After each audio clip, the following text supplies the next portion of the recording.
When I was little, I wondered why I didn't have a grandma. My friends had grandmas. All my mama would say when I asked was, "She's away, honey," or "She's gone on a trip." By the time I was 11, I thought it was very strange she'd been gone all my life. I asked her, "Is Grandma dead?" A mother got a stricken look on her face and turned at me, and this lady who never snapped and said, "No, she's in an insane asylum and we don't talk about it." Years later, I found out that Grandma had developed what was in those days lumped in a category called dementia, and we know no more detail than that. I have a lovely full-length portrait of her, so tall, dignified, and beautiful in her white wedding gown. She was a graduate of the University of Syracuse, very unusual in the year 1905. But when my mom was 16, grandmother apparently became extremely ill and delusional. And in those days, the only answer was a mental institution, which at that time basically was a warehouse. Her grandfather was able to pay for a private nurse for a few years to see to her comfort, but then she came to the point where she knew none of the family members.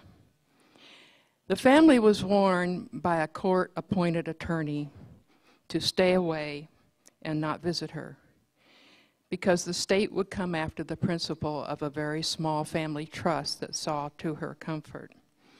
And they heard that the state would take everything the family had, so nothing more was known of Grandma for many years. It was not until 1980 that we learned, through dedicated sleuthing by my husband, that grandmother had died just 6 years before, in 1972. She had been institutionalized almost 50 years. The lawyer who was her guardian and who paid out interest from this small trust apparently had seen fit after her death to keep the payments for himself. But at least my mom had the trust and some closure before she died 4 years later. Mom could be so much fun, wonderful mother. But sometimes she would be very quiet for days on end, as she suffered, I know now, serious bouts of depression. And sometimes she'd have panic attacks over things that I didn't think were a very big deal. She'd try to hide her anxiety, but it would scare me because she was scared, and I knew that. She did not have any real coping skills, having been raised in a generation where most ladies did not work. I wonder how our life would have been if Mom had not been so terrified at the thought of mental illness and had sought professional help. Perhaps deep down she was scared she might end up like her mom. So there was no professional help in that direction for any of us. My brother, born medically fragile, also suffered from depression, but was mostly silent in his suffering. He managed to become a successful engineer, but later fell into a pattern of drinking and became an alcoholic. In later years, he descended into the fire of untreated, full-blown bipolar disorder. I felt helpless, being so far away. I could only take his phone calls telling me that he was the president and people were out to kill him. And I would simply say, "John, I love you." That seemed to soothe him. Then one day I got a call that he was involuntarily hospitalized after chasing his grown son around the house with a shotgun. After that, he had some mandatory treatments, as he thought any medicine was poison and refused help. He managed to hang on for a few more years, but he had lost his wife, his family, his profession, all because we were terrified of having anything to do with psychiatry. In high school, I was a National Merit Scholarship semifinalist. No advanced preparation for the test back then.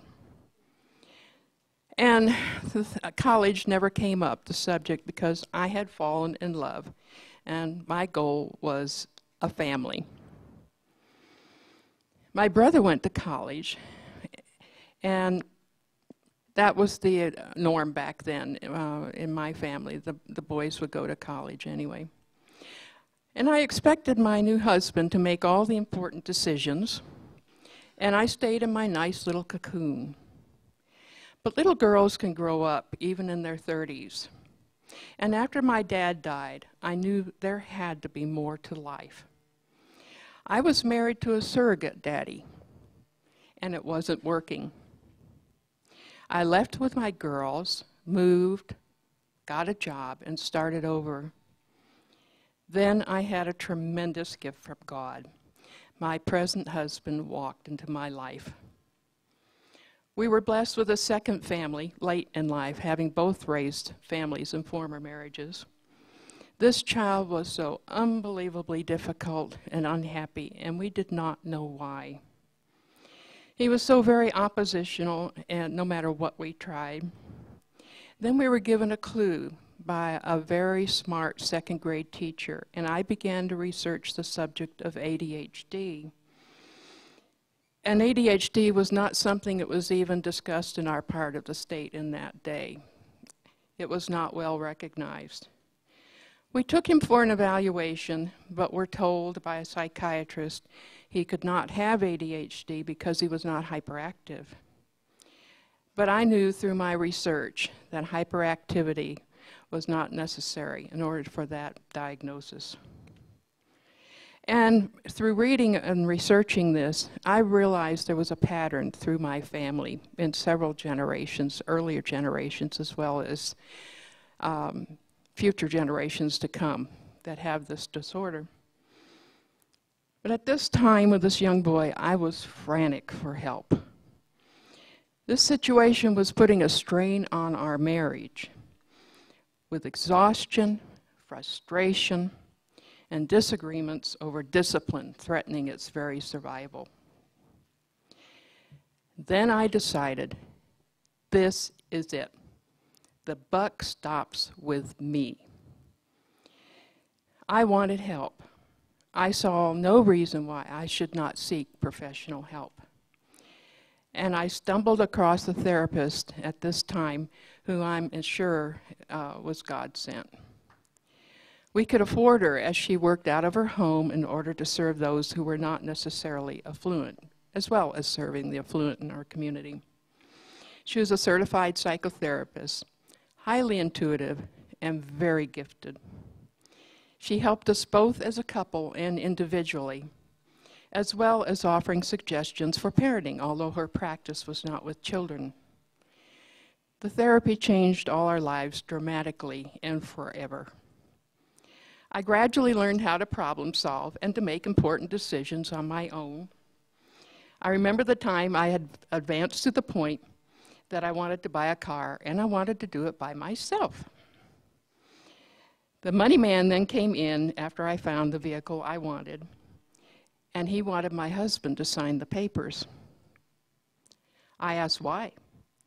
Nobody asked me to sign papers when my husband buys a car.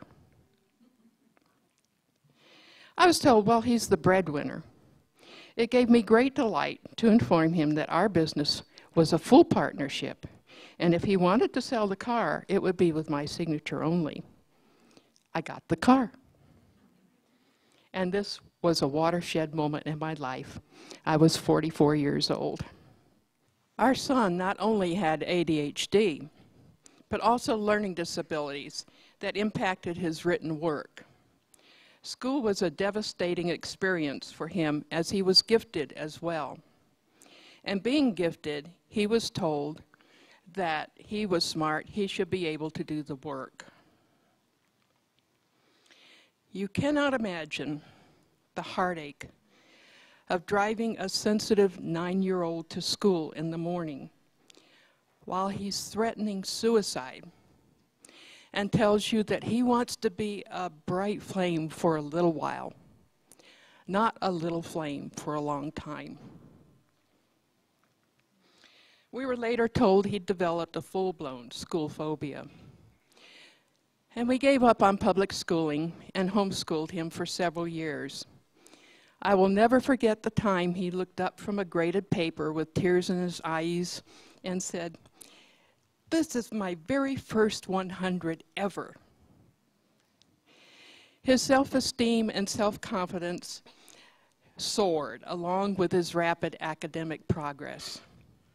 His father shared teaching duties, and since they'd never been close at all, I was thrilled to see a close bond develop between the two of them that exists to this day.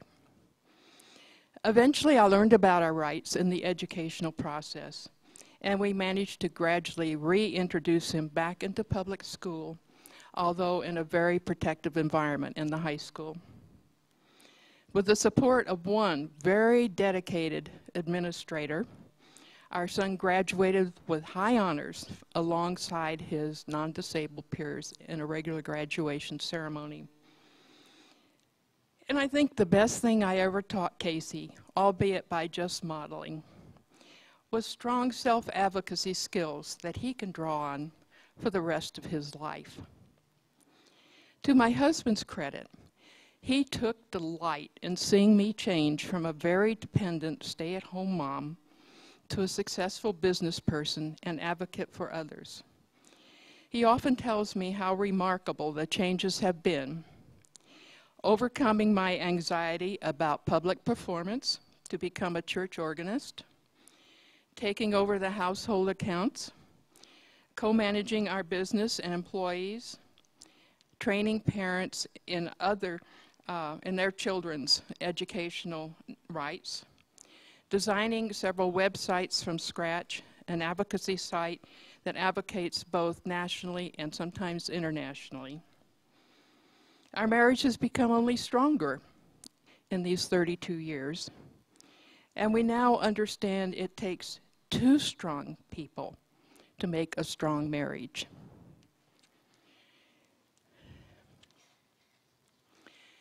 So, Grandma,